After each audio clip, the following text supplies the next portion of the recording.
जगन्नाथ जी पूर्णिमा के दिन से 15 दिनों के लिए बीमार पड़ जाते हैं क्योंकि नहाने के बाद उन्हें जुकाम हो जाता है। पर इसके पीछे एक और मान्यता भी है। कहते हैं कि पुरी में माधव दास नाम का एक भक्त रहता था जो उनकी पूजा अर्चना में हमेशा लीन रहता था।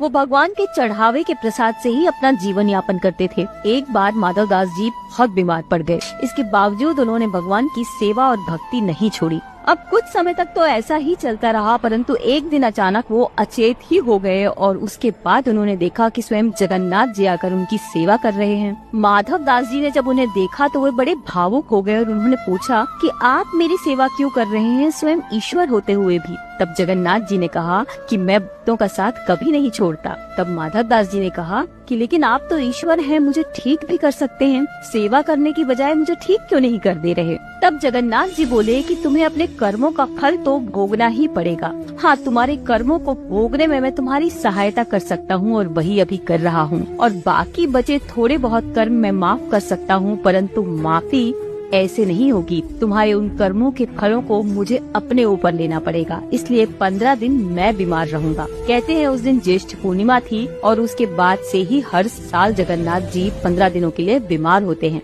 तो कहिए जय जगन्नाथ।